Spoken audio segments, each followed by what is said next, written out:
আসসালামু আলাইকুম। আজকের ক্লাসে আমরা শিখব কিভাবে আমরা খুবই সহজে একজন নতুন ব্যক্তির সঙ্গে পরিচিত হতে পারি। আমরা কিন্তু ইতিমধ্যেই একটা ক্লাসের মাধ্যমে শিখেছি কিভাবে ইংরেজিতে পরিচয় দিতে হয় নিজেদের, তাই না? এখন আমরা কথাবার্তা আরো চালিয়ে যাওয়া যায় কিভাবে, আরো কন্টিনিউ করা যায় কিভাবে, সেটা শেখার চেষ্টা করব। সো একদম প্রথমে আপনি একটু ভেবে নেন, আপনি যখন নতুন কারোর সঙ্গে পরিচিত হচ্ছেন কি হতে পারে, আপনি কি কাজ করেন সেটা সম্পর্কে কথা বলতে পারেন। সেটা নিয়ে আপনি কিভাবে কথা বলতে পারেন? I'm a dash অথবা I'm an dash। এ অথবা an এর ব্যবহার আমরা কিন্তু কনসোনেন্ট এবং ভাওয়েল সাউন্ডের উপর নির্ভর করে ব্যবহার করে থাকি। যেমন শুধুমাত্র যদি কনসোনেন্ট সাউন্ড হয়ে থাকে তাহলে আমরা এ ব্যবহার করি, এবং ভাওয়েল সাউন্ডিং ওয়ার্ড যদি হয়ে থাকে তাহলে আমরা an ব্যবহার করি। আপনারা একটু পরে একটা এক্সাম্পল দেখলে আরো ক্লিয়ারলি বুঝে যাবেন এবং মনে রাখতে পারবেন। সো ধরেন আপনি কি কাজ করেন সেটা সম্পর্কে বলতে চাচ্ছেন। I'm a dash। ড্যাশে আপনি কি কাজ করেন বসিয়ে দিবেন। I'm a teacher। I'm an dash। I'm an entrepreneur। So I'm a teacher, I'm a doctor, I'm an entrepreneur, I'm a salesman অথবা I'm a sales executive। অনেক কিছুই কিন্তু আপনি এখানে বসিয়ে দিতে পারবেন। আপনি কোন প্রফেশনে আছেন সেটার কথা এখানে বসিয়ে দিলেই হয়ে যাচ্ছে। এর পরবর্তীতে একটা প্রশ্ন হতে পারে যে আপনি কোথায় কাজ করেন। আপনাকে হয়তো বা কেউ জিজ্ঞেস করতে পারে where do you work। where do you work মানে আপনি কোথায় কাজ করছেন।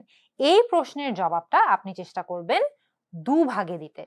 প্রথম ভাগে আপনি যেই কোম্পানিতে কাজ করছেন, যেই অর্গানাইজেশনে কাজ করছেন, সেই কোম্পানির নামটা বা অর্গানাইজেশনের নামটা প্রথমে বলবেন। তারপরে কি রোলে কাজ করছেন, কি হিসেবে কাজ করছেন সেটার কথাটা সেন্টেন্সের বা বাক্যের দ্বিতীয় অংশে বলবেন। কিভাবে বলা যেতে পারে? I work for dash as a অথবা an dash।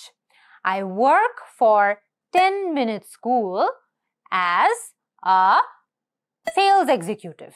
I work for 10-minute school as a sales executive অথবা I work for 10-minute school as a content creator।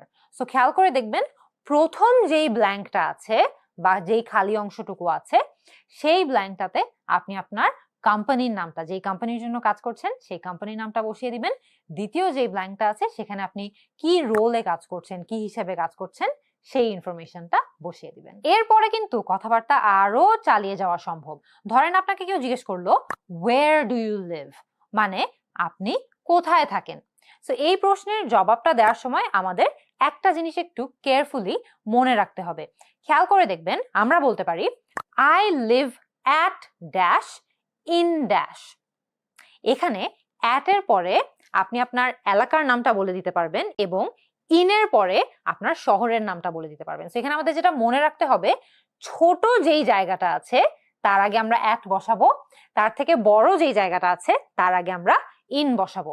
কিভাবে হতে পারে সেন্টেন্সটা তাহলে? I live at Mirpur in Dhaka.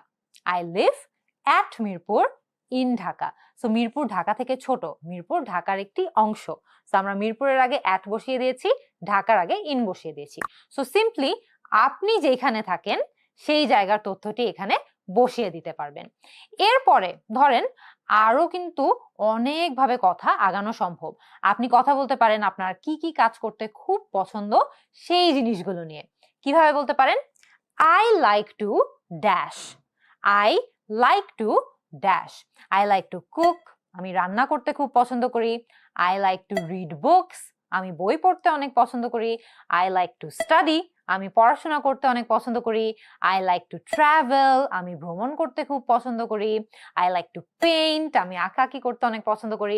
So এই যে ব্ল্যাঙ্কটা আছে এই ব্ল্যাঙ্কটাতে আপনি কোন কাজগুলো করতে পছন্দ করেন সেই কাজগুলোর কথা বসিয়ে দিলেই হয়ে যাবে।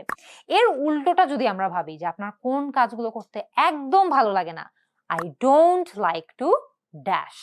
I don't like to study। আমি পড়াশোনা করতে একদম পছন্দ করি না। I don't like to exercise। আমি এক্সারসাইজ করতে পছন্দ করি না, যদি আমাদের সবারই উচিত এক্সারসাইজ করা। তো এই যে I don't like to dash, এখানে ড্যাশটাতে আপনি যেই কাজগুলো আপনার করতে পছন্দ না, খুব অপছন্দের যেই কাজগুলো আছে সেই কাজগুলোর কথা এখানে সহজেই বসিয়ে দিতে পারবেন। আপনি কি ধরনের মানুষ সেটা বোঝানোর জন্য একটি উপযোগী শব্দ এখানে বেছে বসিয়ে দিবেন। So I am a friendly person হতে পারে, I am a calm person হতে পারে, যে আমি একটি ঠান্ডা মাথার মানুষ, বা খুবই এটাও হতে পারে কিন্তু যে I am a level headed person. Calm এবং লেভেল হেডেড দুটোরই অর্থ হলো আমরা খুব ঠান্ডা শান্ত প্রকৃতির একজন মানুষ।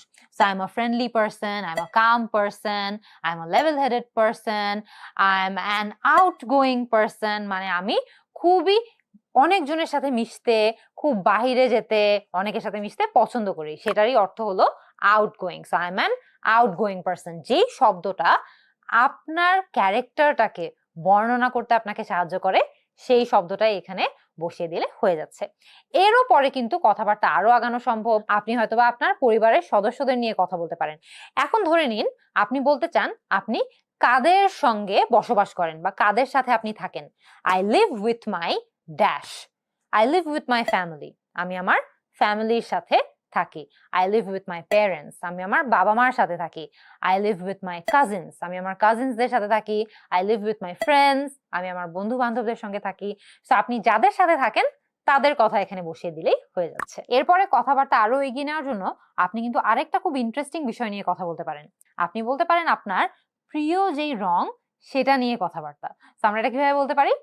মাই favourite colour is dash, my favourite colour is blue, নীল আমার সবচেয়ে পছন্দের রং। My favourite colour is pink, pink আমার সবচেয়ে পছন্দের রং। My favourite colour is black, white, green, violet, purple. এই ব্ল্যাঙ্কটাতে আপনার ফেভারিট কালার যেটা সেটার কথা বসিয়ে দিলেই আপনি কিন্তু সেটা সম্পর্কে কথা বলতে পারবেন। ধরে নিন আপনি এত কিছু নিজে থেকে বললেন, আপনি এখন একটা পাল্টা প্রশ্ন করতে চান। আপনি হয়তো আপনার ফেভারিট কালার সম্পর্কে বললেন, আপনি এখন অপর পাশে যিনি আছেন তার ফেভারিট কালার কি সেটা জানতে চাচ্ছেন। কিভাবে বলতে পারেন? How about you, my favourite colour is pink, how about you, মানে আমার ফেভারিট কালার পিঙ্ক, তোমার বা আপনার ফেভারিট কালারটা কি? অথবা আপনি চাইলে এটাও বলতে পারেন হোয়াট অ্যাবাউট ইউ, সেম অর্থ, আমার ফেভারিট কালার এটা, হোয়াট অ্যাবাউট ইউ, তোমার বা আপনার ফেভারিট কালার কোনটা। সো যে কোনো প্রশ্নের উত্তর যখন আপনি দিলেন, ধরেন আপনি বললেন আপনি পেইন্ট করতে পছন্দ করেন, এরপরেও আপনি বলে দিতে পারেন হাউ অ্যাবাউট ইউ, যে আপনি কি করতে পছন্দ করেন। সো পাল্টা প্রশ্ন করতে হাউ অ্যাবাউট ইউ বা হোয়াট অ্যাবাউট ইউ এর মধ্যে যে কোনো একটা ব্যবহার করে আপনিও কিন্তু সেম কোয়েশ্চেনটা অপর পাশে যিনি আছেন তাকে জিজ্ঞেস করতে পারেন। একদম লাস্টে ধরেন এত কিছু নিয়ে আপনারা কথা বললেন, আপনি এখন জানতে চান যে তার সাথে আপনি কি ইংলিশ স্পিকিংটা প্র্যাকটিস করতে পারবেন নাকি, বা সে কি ইংলিশ স্পিকিং প্র্যাকটিস করতে আগ্রহী নাকি। কিভাবে জিজ্ঞেস করতে পারেন?